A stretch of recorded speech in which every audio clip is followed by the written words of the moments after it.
Amém, a paz do Senhor. Bom, irmãos, vamos louvar a Deus. E a primeira canção que eu quero cantar hoje é Santo Espírito.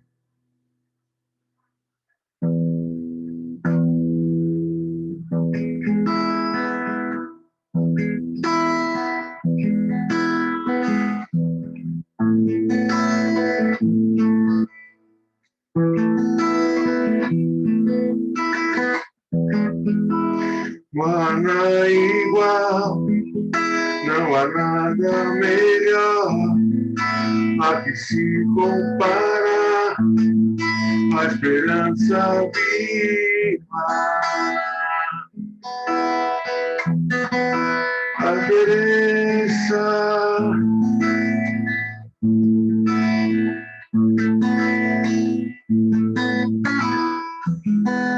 Eu provei o mais doce amor que penetra o meu ser, perdoe a mesma presença.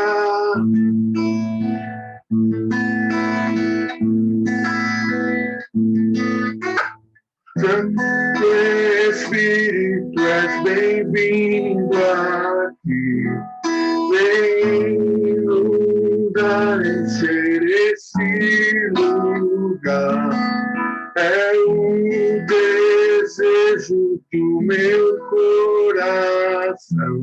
Sermos inundados com tua glória, Senhor.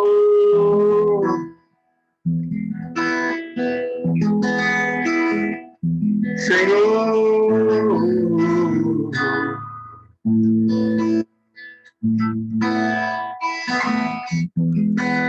não há nada igual, não há nada melhor a que se compara a esperança viva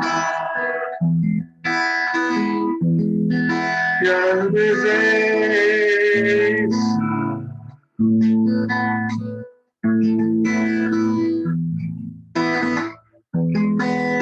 Eu provei e vi o mais doce amor, mas penetra o meu ser e as vergonhas desfaz.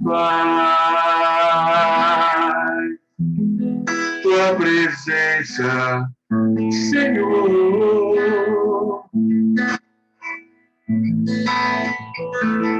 Santo Espírito, és bem-vindo aqui.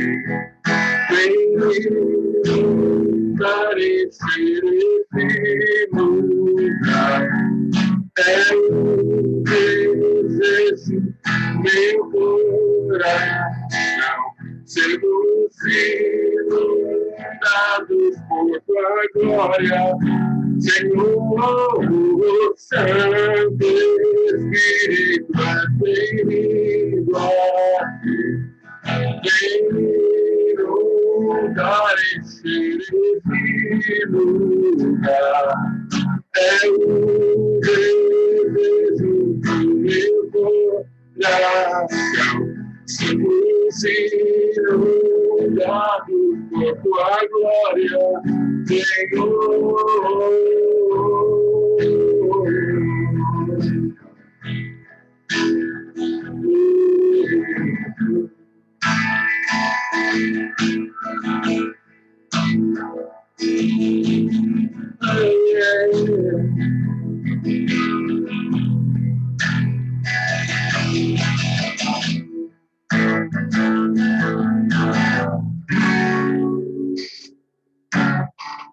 Vamos provar qual melhor é tua presença. Vamos provar tua graça e vontade. Vamos provar tua melhor é tua presença. Vamos provar tua glória e vontade, vamos provar qual é tua presença, vamos provar tua glória e vontade, vamos provar qual real é tua presença, vamos provar tua glória e bondade.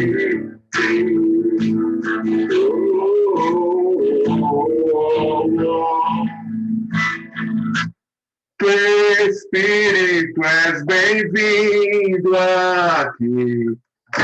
Vivo carecer esse lugar. É o desejo do meu obrigado por tua glória, Senhor.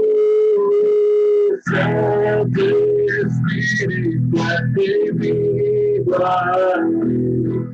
Esse lugar é o desejo do meu coração. Ser inundado por tua glória, Senhor.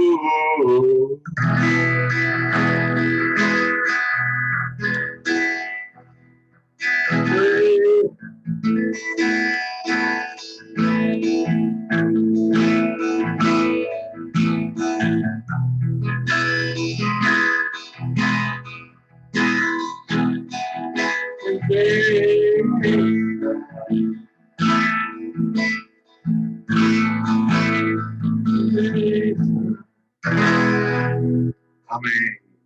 Bendito seja o nome do Senhor. A glória a Deus.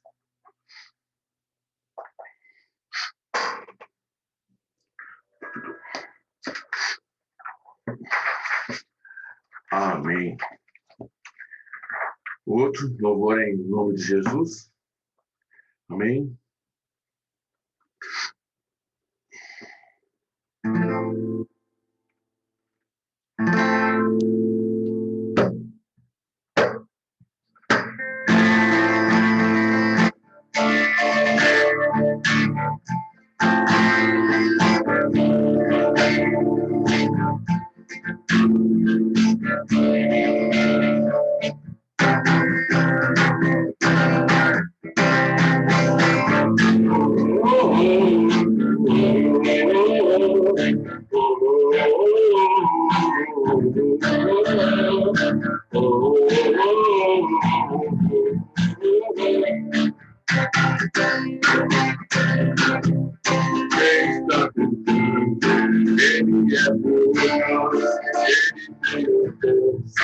Ele triunfou, estaremos nele sem demorar. Jesus está aqui, leva o nosso papo, cantantes também. Ele triunfou, estaremos nele sem demorar. Jesus está aqui.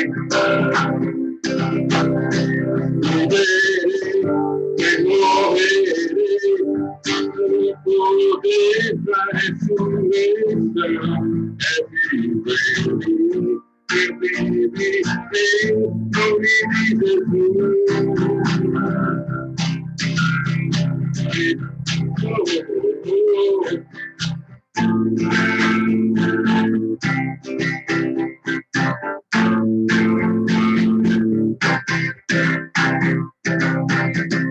Leva o nosso Pai, pecado também. Ele triunfou, estaremos vivos sem demorar. Jesus está aqui. Viverei, não morrerei. O poder da ressurreição é viver em mim. Viver em nome de Jesus.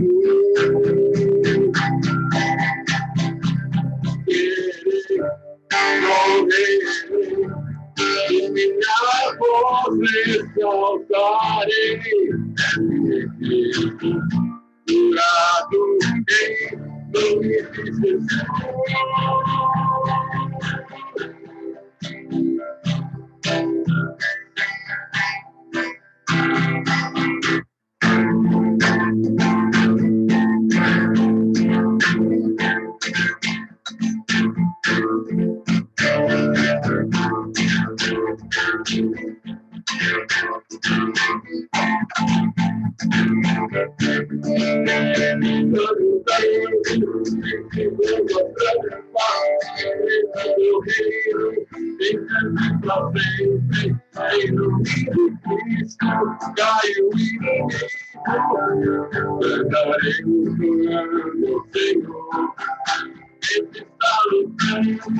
Dissipando as trevas, grande no teu reino, firmado pra sempre, em nome de Cristo, caiu o inimigo, cantaremos grande, Senhor, e verei, não morrerei, meu Deus, ressurreição, é viver, vou viver,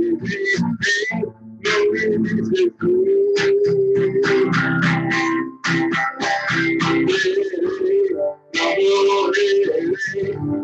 Minha voz exaltarei, eu sei que sou curado em nome. Está buscando, limpando as trevas, trazendo seu reino, firmado para sempre, em nome de Cristo, caiu o inimigo, cantaremos grande, Senhor, Deus está lutando, limpando as trevas, trazendo seu reino, firmado para sempre, em nome de Cristo, caiu o inimigo, cantaremos, meu Senhor, Deus está lutando, dissipando as trevas, trazendo seu reino, firmado para sempre, em nome de Cristo, caiu o inimigo, cantaremos, meu Senhor, está lutando, dissipando as trevas, trazendo seu reino, firmado para sempre, em nome de Cristo, caiu o inimigo, cantaremos grande ao Senhor. Aleluia!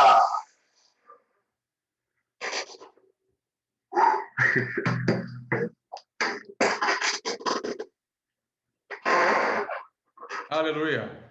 Paz do Senhor a todos, glória a Deus. Feriado, passaram bem? Fizeram? Amém. Nada? Dentro de casa, na oração. Amém. Oração e Faxina. crochê e faxina. Faxina. Amanhã a gente Sempre tem volta alguma coisa para que fazer, né? cenário. Tendo que limpar a casa hoje. Amém. Bom, hoje o feriado é de finados, então, sobre o que nós vamos falar? Isso, Amaury! Nós vamos falar sobre a ressurreição. Tem algum texto que você goste da ressurreição, não? Todos. Tá bom. Nós vamos ler em primeira carta de Paulo aos Coríntios, capítulo 15, então. Nós vamos ler alguns versículos, na verdade, muitos, e vamos um por vez, e vamos parando e entendendo o que cada um quer dizer, tá? Qual é? Provavelmente não dá para terminar o capítulo, mas essa parte da doutrina da ressurreição é algo importante que nós devemos conhecer. O crente deve conhecer essa doutrina porque é a sua viva esperança, né? É 1 Coríntios 15. 15, exatamente. Primeira carta de Paulo aos Coríntios, capítulo 15. Vamos orar antes de começarmos a ler, porque nós já vamos parando, não vamos ler o texto inteiro, um por vez. Senhor, obrigado, Deus, porque podemos abrir a Tua palavra e meditar nela. Queremos pedir a Tua bênção sobre essa nossa meditação. O Senhor nos ajude, abençoe para que o entendimento seja completo.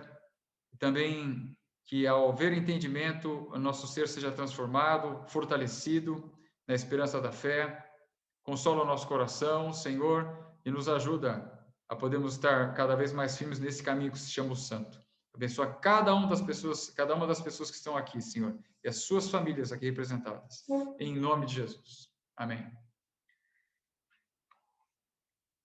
Versículo 1. Também vos notifico, irmãos, o evangelho que já vos tenho anunciado, o qual também recebestes e no qual também permaneceis. Então, Paulo começa lembrando que ele vai falar aqui do evangelho que ele já pregou, não é uma novidade, certo? Então, notifico o evangelho que já vos tenho anunciado.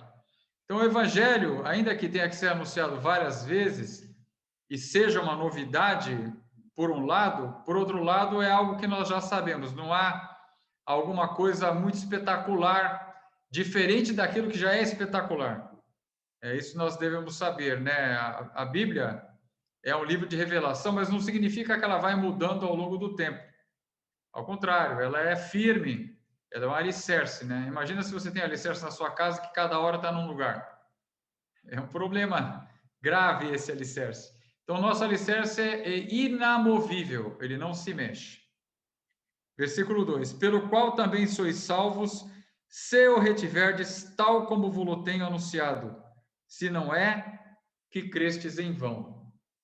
Então, veja que aqui no versículo 2, Paulo está fazendo um alerta muito importante, dizendo que a pessoa é salva se ela retiver o evangelho original, tal como Paulo anunciava. Se ela mudar o evangelho, se ela transformar o evangelho, então essa fé não é uma fé salvífica, não é uma fé que salva, e a pessoa estará perdida. Então, a preservação do evangelho é muito importante. O evangelho é o mesmo e ele não pode ser mudado, não pode ser alterado.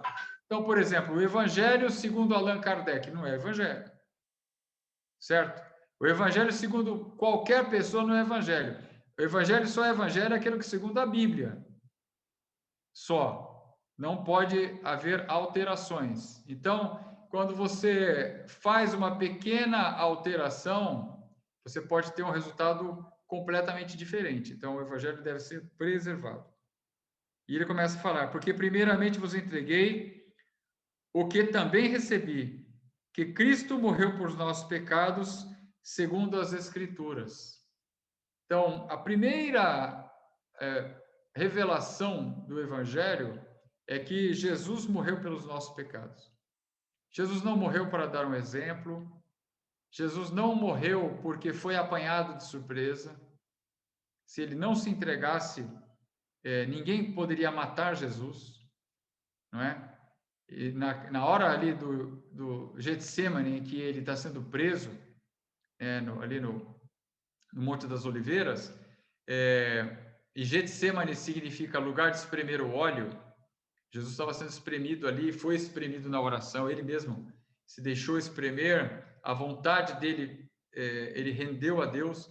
Então ele estava preparado para se render. Se ele não se rendesse, ninguém o prenderia. Quando os soldados o cercaram e iam prendê-lo, o Pedro sacou a espada e fez o quê? Cortou a orelha do Malco. E por que ele cortou a orelha do Malco, irmãos?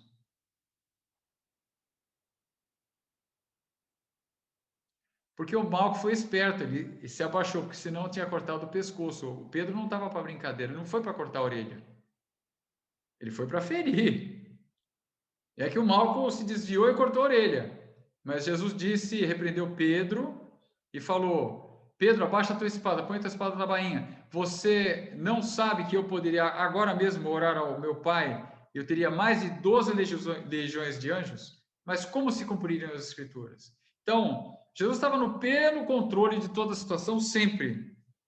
Cristo morreu pelos nossos pecados, não porque foi apanhado. Ele se entregou para cumprir a vontade do Pai. E ele orou 1 hora e mais 1 hora e mais 1 hora a respeito disso. Se é possível, passa de mim esse cálice, mas não seja feito o que eu quero, mas sim o que tu queres. Então, a única forma de nós sermos salvos é através da morte de Jesus. Então, essa é a pedra fundamental. Por que Jesus morreu? Morreu por mim, pelo meu pecado, por você, pelo seu pecado, por nós, pelo nosso pecado. E que foi sepultado e ressuscitou ao terceiro dia, segundo as Escrituras. Então, depois da morte de Jesus, a outra revelação que o Evangelho traz, o que a instrução que traz é que Jesus ressuscitou, cumprindo o que as Escrituras já previam. Então, a ressurreição de Cristo estava prevista há séculos, certo? Então, aquilo que estava escrito a respeito de Jesus se cumpriu totalmente. Então, o Evangelho é muito maravilhoso porque ele traz consigo toda uma bagagem histórica de tantos fatos, tantas profecias que aconteceram. Não cai do nada. Não, Deus antes preparou os homens, a humanidade, para que recebessem, sinalizou com profecias todo esse caminho pavimentado, para que quando Jesus chegasse, as profecias fossem luzeiros para indicar quem era Jesus e o que aconteceria. E à medida em que as coisas aconteciam, iam se confirmando nas Escrituras e para que a pessoa pudesse ter fé naquilo. Então, por que podemos crer na Bíblia? Porque ela está totalmente sinalizada, certo? Então, segundo as Escrituras, ele ressuscitou. E aí diz que foi visto por Cefas, que é Pedro, e depois pelos 12. Então, Jesus apareceu para Pedro e depois apareceu para os 12, né? E depois foi visto uma vez por mais de 500 irmãos, dos quais vive ainda a maior parte, mas alguns já dormem também. Então, Jesus, ele ficou na terra quantos dias, vocês sabem? Depois que ele ressuscitou? 40 dias. Da Páscoa até 10 dias antes do Pentecostes. 40 dias. Esse número 40 é interessante porque é um número de provação. Salmo 40 fala: esperei com paciência no Senhor. Ele se inclinou para mim, me tirou de um charco horrível. São 40 anos que o povo passou no deserto. São 40 dias e 40 noites que Jesus passou também no deserto, jejuando. Também Moisés jejuou 40 dias, então, e 40 noites. Então, o 40 está ligado à provação. E Jesus, na verdade, ainda ficou na terra 40 dias. E nesse período em que ele estava aqui, ele aparecia esporadicamente e repetidas vezes para pessoas, né? Dos quais vive ainda a maior parte, mas alguns já dormem também. Dormem, aí morreu. Mas a dormir é aquele que dormiu no Senhor, né? Depois foi visto por Tiago, depois por todos os apóstolos. E por derradeiro de todos me apareceu também a mim como a um abortivo. Porque Paulo não conhecia Jesus, antes perseguia Jesus, e quando ele estava indo no caminho de Damasco, Jesus apareceu para ele. Jesus já tinha ido para o céu, mas ele apareceu para ele para lhe pregar o evangelho, né? Então, Jesus apareceu, ele fala que ele recebeu do Senhor a revelação, ele não recebeu de homem nenhum. Paulo teve uma revelação direta do Senhor sobre o evangelho e tudo mais. Então, ele já tinha, claro, muito estudo nas coisas da Bíblia judaica, e o Senhor o esclareceu completamente. Porque, versículo 9, eu sou o menor dos apóstolos, que não sou digno de ser chamado apóstolo, pois que persegui a igreja de Deus. Mas ele não nega a sua posição de apóstolo. Ele apenas se coloca como o menor. Mas pela graça de Deus sou o que sou, e a sua graça para comigo não foi vã. Antes trabalhei muito mais do que todos eles, todavia não eu, mas a graça de Deus que está comigo. Então ele também reconhece que a graça de Deus que está na vida dele promoveu uma operação, porque ele pregou como ninguém, e realmente a maior parte da evangelização de toda a bacia do Mediterrâneo ali foi feita por Paulo. Trabalhos que ele começou, e especialmente as cartas que ele escrevia, então fizeram uma mudança e uma influência muito grande até hoje. Então, ou seja eles, ou seja eu, ou sejam eles, assim pregamos, assim é escrito. Então, não importa quem pregou o evangelho para você, ele não pode ter mudado. Tá certo? Que ser baseado no fato de que Jesus morreu pelos seus pecados e ressuscitou ao terceiro dia. Aí ele começa a trabalhar uma doutrina que estava minando ali dentro dos coríntios, entre os coríntios, na cidade de Corinto, né? Que não havia ressurreição. Então ele fala, ora, se prega que Cristo ressuscitou dos mortos, como dizem alguns dentre vós que não há ressurreição de mortos? Então, se a pregação é a ressurreição e Cristo ressuscitou, então como é que diz que não tem ressurreição? Se não há ressurreição de mortos, também Cristo não ressuscitou. Porque se não há ressurreição, nem para Jesus também haveria. E se Cristo não ressuscitou, logo é vã a nossa pregação e também é vã a vossa fé. Então, se Jesus não ressuscitou, se não tivesse ressuscitado, a nossa fé seria vazia. A nossa fé está totalmente apoiada num fato que nós cremos e que é o fundamento da nossa fé, a ressurreição de Cristo, e o que nós esperamos é a nossa ressurreição.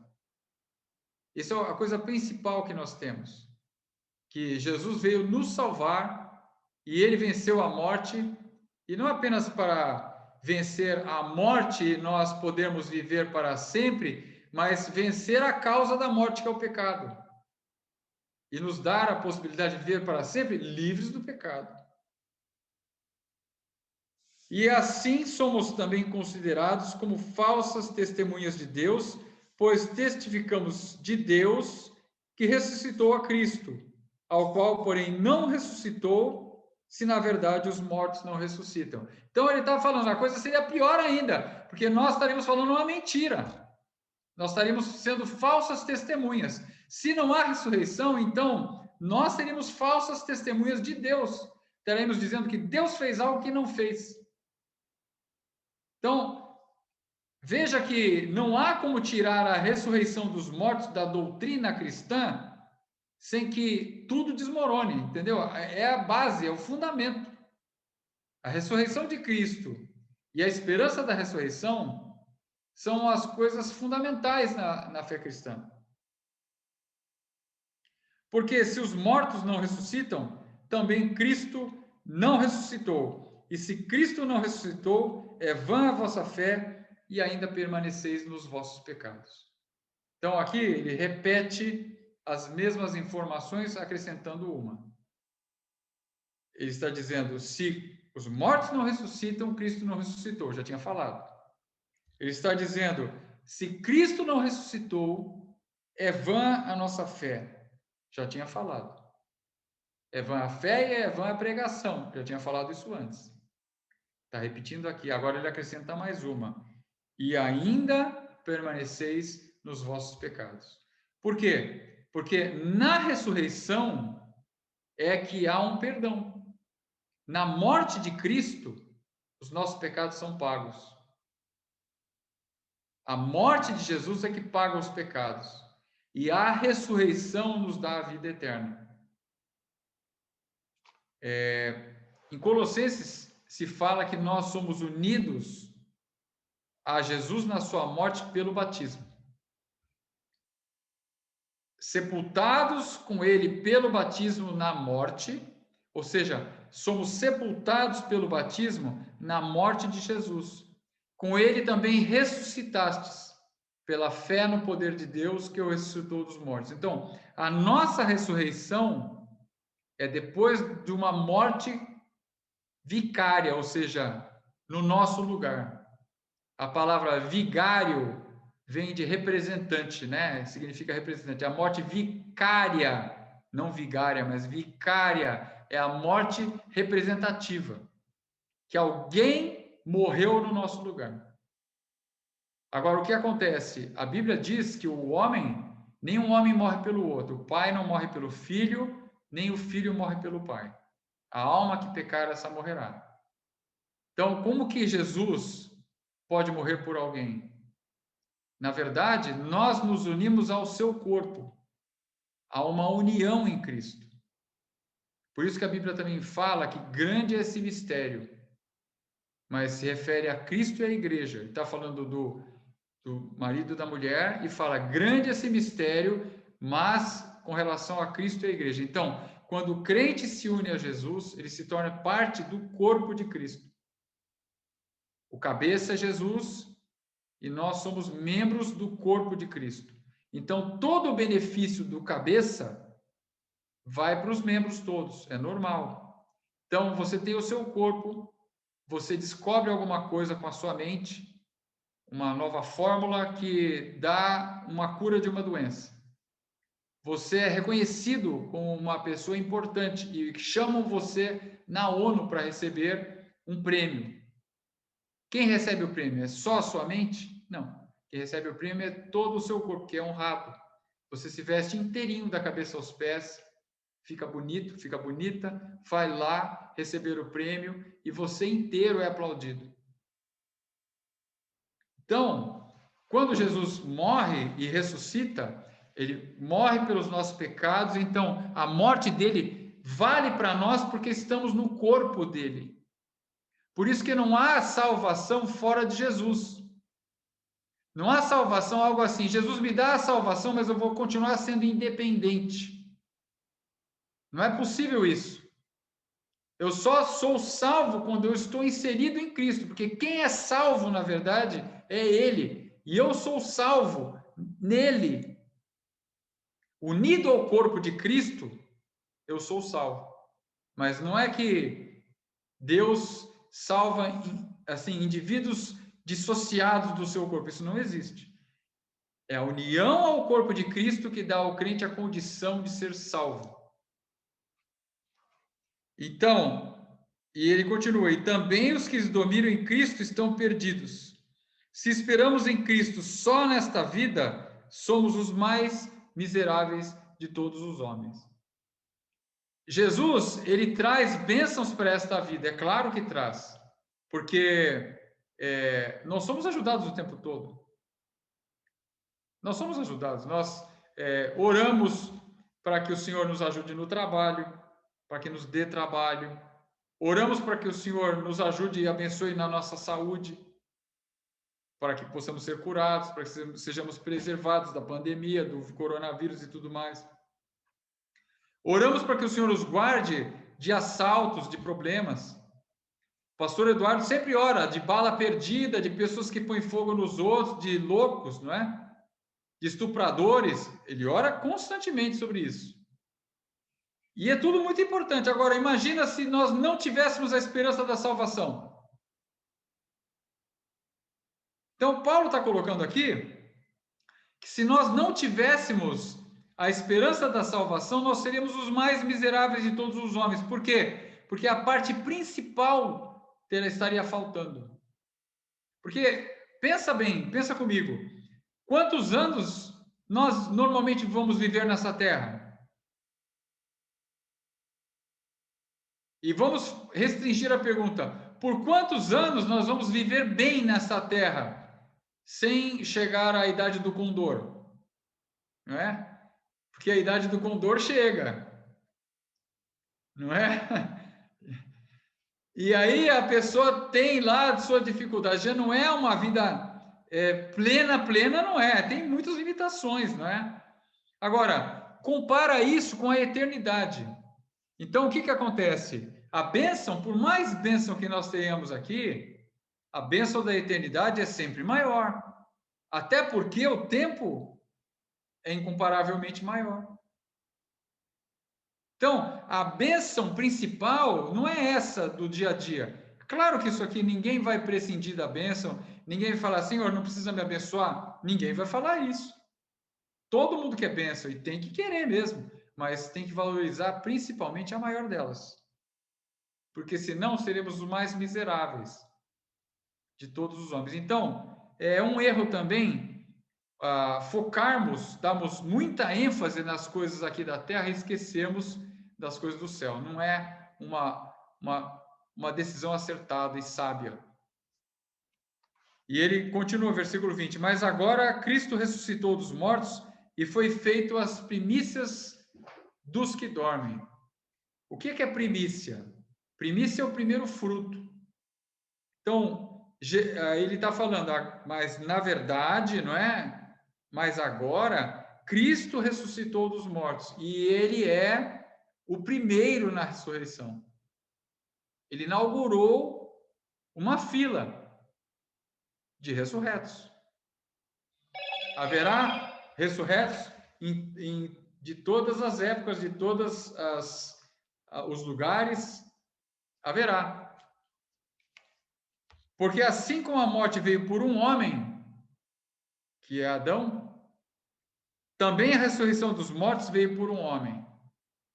Então, a morte veio através de um homem e se espalhou para todos. A vida eterna veio através de um homem e se espalha também para muitas pessoas.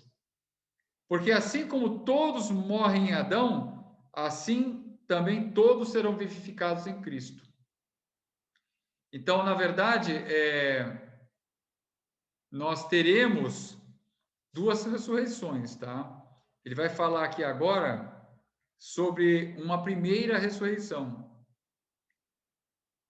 Mas cada um por sua ordem. Cristo as primícias, depois os que são de Cristo na sua vinda.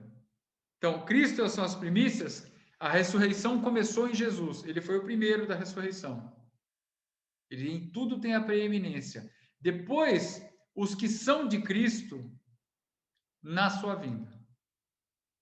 E os que não são de Cristo serão ressuscitados? Serão ressuscitados. Jesus disse, ele mesmo disse que haveria duas ressurreições. Não é? Deixa eu ver se eu acho o texto, acho que está em João 4.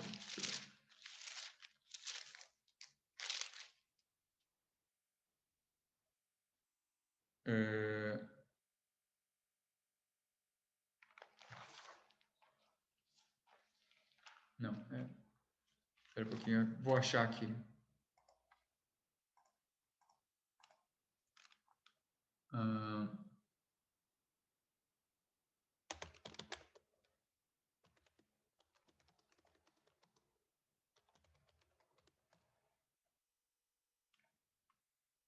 Não, é João 5.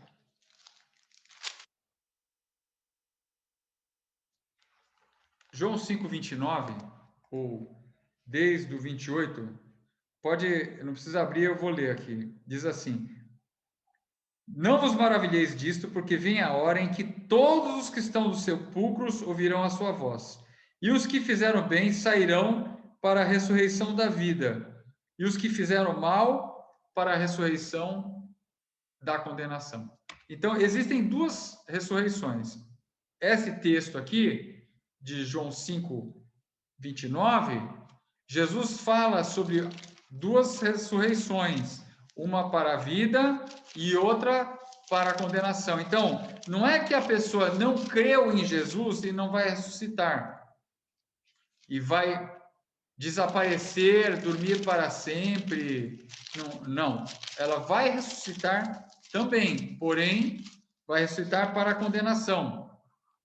Depois a gente pode ir, se der tempo, até Apocalipse e ver como isso vai acontecer.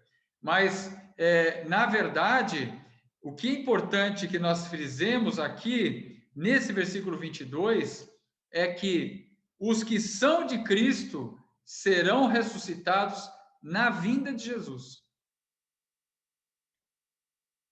Os que Cristo as primícias, depois os que são de Cristo na sua vinda. Então, a vinda de Jesus, ela é marcada por vários eventos. Vários eventos. Não vamos discorrer sobre eles agora, mas um evento que você tem que saber que vai acontecer na vinda de Jesus é a ressurreição dos mortos. Então, a vinda de Cristo, que nós aguardamos, ela para nós tem um significado especial. Por quê? Porque hoje é o dia que o mundo lembra dos mortos.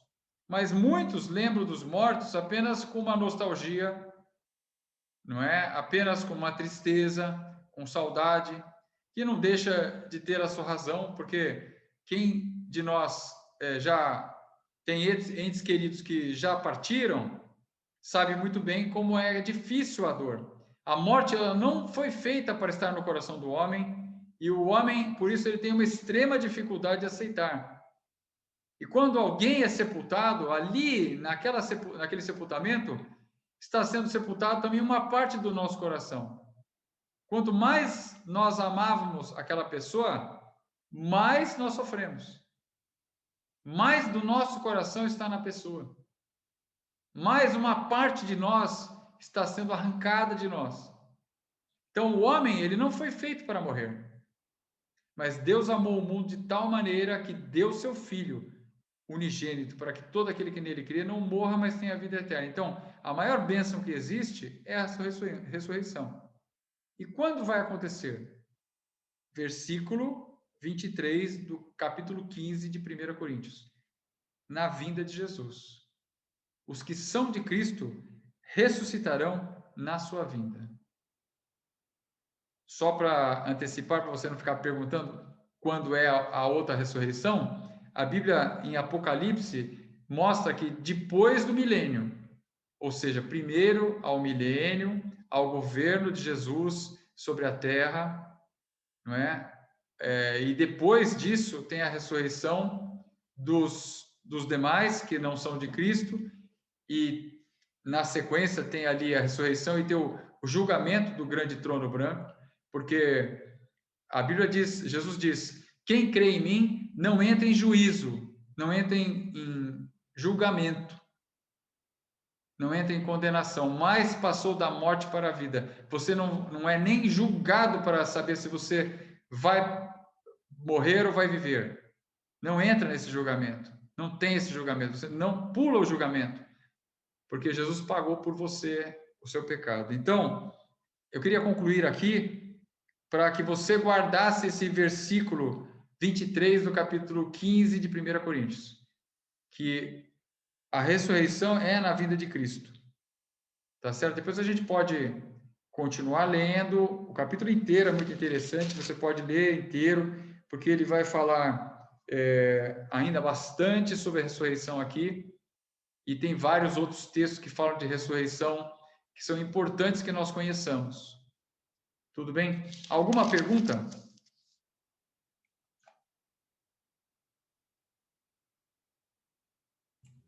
Alguma consideração, comentário? Eu tenho algumas, mas eu não sei se vou criar polêmica ou a gente vai ficar discutindo algum tempo. Mas vamos lá, eu vou fazer uma. Faça. Ressurreição quando Cristo vier. Tudo bem, está escrito aqui. Agora, existe a possibilidade de você subir ao céu antes da vinda de Cristo? Por que eu pergunto? Porque na própria cruz, quando Cristo foi crucificado, ele falou que ainda hoje aquele ladrão estaria com ele no céu. Ele não tinha morrido ainda e nem voltou. Tem outros exemplos na Bíblia que mostra que estava no céu, que já estava no céu. Oi, filho. Que gostoso, vai lá com a mamãe. Tem outros exemplos na Bíblia que fala que pessoas que já estão no céu e Cristo ainda não voltou. Aí eu me fico perguntando, não voltou para quem? Para quem está aqui? Ou já voltou para eles que já dormiram? Então eu fico meio pensando, sabe? Outro exemplo, a história do Lázaro rico lá, que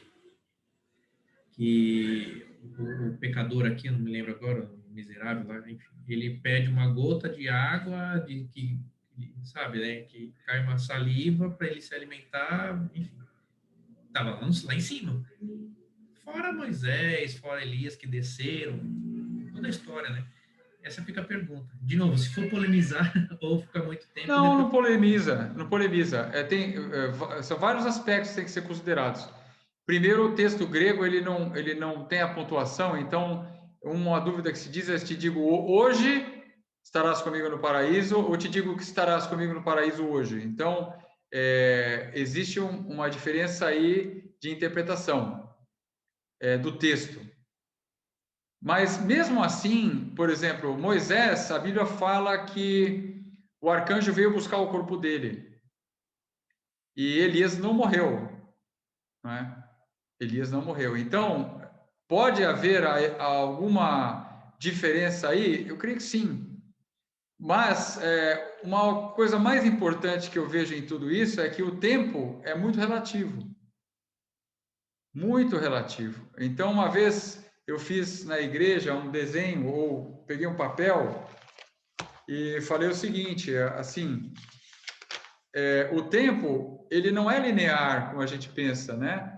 Até o Einstein sabe disso, né? Então, o começo está ligado com o fim, e a qualquer ponto você pode dobrar e chegar ao mesmo tempo. Na eternidade, é o dia. É o dia. É um dia, é um estado, é uma outra situação, diferente do Cronos. Né? O Cronos é esse tempo que nos qual nós estamos inseridos. Mas Deus vê o tempo e o espaço como uma coisa só ao mesmo tempo. Não é um dia depois do outro. Não é essa linearidade que nós percebemos. Até porque, mesmo nesse mundo criado, não é linear. Dependendo da massa, existe uma deformação do espaço-tempo. Então, o que eu quero dizer com isso? Que não vai acontecer, por exemplo, eu creio que existe um período intermediário em que a consciência ela não se apaga, porque quando fala que eles dormiram, não quer dizer que estejam inativos, mas estão, para nós, inativos. É referencial. Não é que a pessoa fica esperando 6.000 anos, 7.000 anos, num estado, ou lá, com alguma atividade, por exemplo, você chega lá, você morre, imagina, você morre e chega lá o seu antepassado, ou mesmo Abraão, tá cansado de estar lá, eu estou há 6.000 anos aqui esperando Jesus voltar. Neste caso, eu acredito que, na verdade, eu não tenho uma definição ainda desse entendimento, eu ainda preciso estudar mais nisso, até por conta disso que eu mencionei, hoje estará comigo lá e depois lendo outras vezes que eu já li essa parte aqui, falando que você vai na ressurreição quando Cristo voltar. Mas em outra parte da Bíblia diz que será como um piscar de olhos, né? Ou seja, você vai dormir, quando você abre o olho, pronto, já está no julgamento, né? O piscar de olhos é a transformação do corpo, né? Exato. Então você não... A transformação do corpo é no piscar de olhos. Agora, o que acontece? Veja que a Bíblia diz que ele trará consigo na sua vinda as almas daqueles que morreram. Certo? Então, ele trará as almas para que haja ressurreição, para que haja união do corpo. A expressão plena que Deus planejou para o homem é ter corpo. De alguma maneira, o homem que morreu, a sua consciência não está totalmente deixando de existir, até porque o Lázaro e o rico é uma parábola, mas o Lázaro está sofrendo. O rico está sofrendo e o Lázaro está sendo consolado. No estado, logo depois da morte, não é na ressurreição ainda. Não é? Então, agora, também poderia também ser na ressurreição, porque na sequência, quando você morre, você pode estar como um teletransporte, você já vai para o último dia. É muito rápido essa mudança. Essa mudança é muito rápida. O período intermediário é difícil de explicar. Você não tem prazos, não tem tempos. Mas o que a Bíblia fala, dá para dizer que tem alguma consciência, mas ela não é total. Não é para isso que nós somos chamados. Nós teremos corpos, todos nós. Para a condenação ou para a glória. Pastor, só pegando um gancho nessa situação, da ressurreição, de que seremos salvos, em Apocalipse, está escrito que serão salvos 147 mil, se não me falha a memória. 144.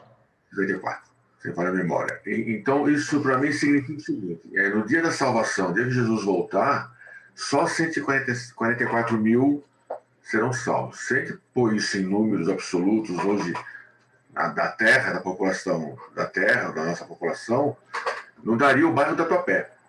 Né? Não daria o bairro do Tatuapé, um exemplo. E os outros não serão salvos? E só voltando um tempinho lá em Gênesis, né? Falando em tempo, em absoluto de tempo, então pode ser também, falando em tempo, que, mudando até um pouco de assunto, só para dar um entendimento aqui, né? Então, quando diz que Jesus fez a Terra em 7 dias, mas foram 7 dias corridos, 7 séculos, 7 milênios, 7... Como é que foi construída a Terra? Em 7 dias. É o primeiro dia, hoje é segunda, amanhã terça-feira, dia 3. Eu fiz o mar, dia 4, eu fiz os pássaros. Será que foi isso, pastor? Ou isso, cada dia representou milênios, alguma coisa assim? Primeiro, a primeira pergunta, a resposta, eu creio que você encontra em Apocalipse 7, 9. Depois dessas coisas olhei, eis aqui uma multidão a qual ninguém podia contar, de todas as nações e tribos e povos e línguas que estavam diante do trono e perante o Cordeiro, trajando vestidos brancos e com palmas nas suas mãos. Aí eles cantavam, tarará, e o ancião fala: quem são esses, tal? Senhor, tu sabes. Ele diz: esses são os que vieram de grande tribulação, lavaram seus vestidos e os branquearam no sangue do Cordeiro, ou seja, são os salvos. Então, são incontáveis. Quando você lê o texto de 144 mil, 12 mil de cada uma das tribos, esses são o suprassumo, digamos assim, são aqueles que são chamados para serem uma guarda especial.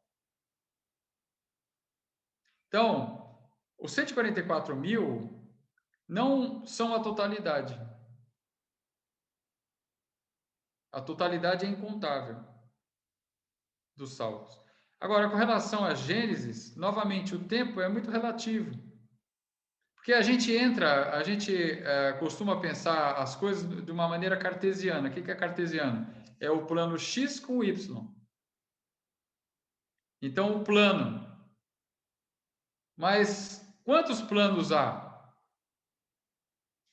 Infinitos planos, né? Então, a nossa mente nunca vai alcançar, porque se nós começarmos a pensar no que existe, na amplitude do espaço, ou na profundidade da matéria, a gente fica maravilhado, na verdade, a gente não sabe nada. Então, Deus é muito maior.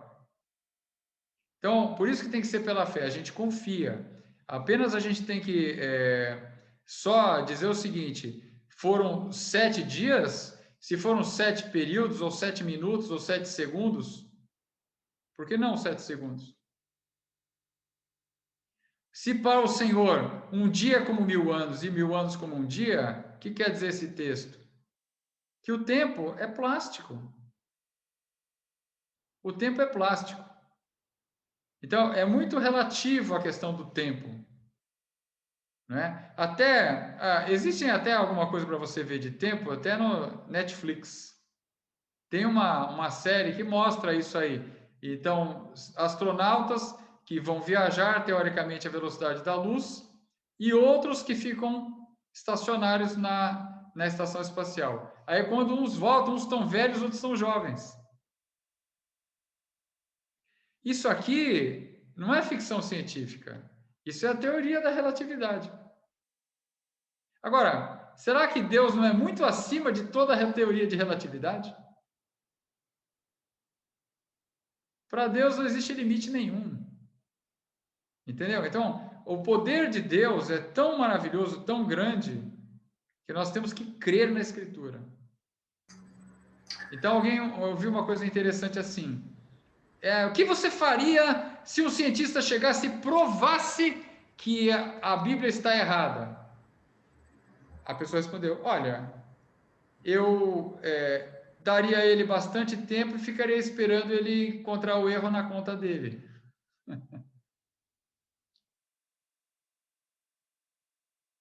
Não vou ficar esquentando a minha cabeça que ele está errado. Isso é certo, porque se a Bíblia está certa, ele só pode estar errado. Se ele fala que a Bíblia está errada, então ele está errado. Ela é referência, ele é o prumo de medir. Então, quando a Bíblia diz, ela diz, nós não entendemos tudo, mas nós temos que crer o que a Bíblia diz. Então, na vinda de Jesus, será feita uma revolução, algo que ninguém crê e espera, né? Do mundo ninguém crê e espera, que é a ressurreição. E tem um texto na Bíblia também que diz, né? Que o que está escrito nas Escrituras, Deus fala que é só aquilo que nós temos que saber. Outras coisas não interessam para a gente. Então, o que está escrito lá é só aquilo. Um versículo, eu não lembro onde que está isso. Eu lembro, às vezes esqueço as referências. Mas ele diz que tudo que está escrito nas Escrituras é só isso que nós temos que saber. Outras coisas não há necessidade. Os discípulos perguntaram para Jesus o seguinte, quando ele estava falando sobre a volta, tal, restaurarás tu nesse tempo o reino a Israel? Aí ele fala assim, não vos pertence saber os tempos ou as estações que o Pai reservou para seu próprio autoridade e poder. Mas recebereis autoridade, poder do alto para ser minhas testemunhas. Façam aquilo que eu estou falando, que é isso que é importante. Vai pregar o evangelho. Agora, o resto, se Israel vai voltar a ser reino ou não se preocupa com isso. O mistério de Deus, dele, né? Mistério de Deus, não é? Porque assim, na verdade, o Senhor é o Senhor. Ele manda. Ele é o que a Bíblia fala curios, né? Curios é o que é o dono de tudo. Jesus é o dono de tudo. Ele comprou, e não ele é o dono de fato e de direito. Porque tudo era dele, foi roubado, ele comprou de volta, ele tem autoridade, poder, domínio, ele de fato direito é o dono da minha vida, da sua vida, do mundo, do universo, de tudo. Ele é o dono. E ele não dá satisfação, não precisa dar satisfação. Agora, ele fala assim, eu vos tenho chamado amigos, porque tenho dito para vocês tudo que eu tenho que fazer.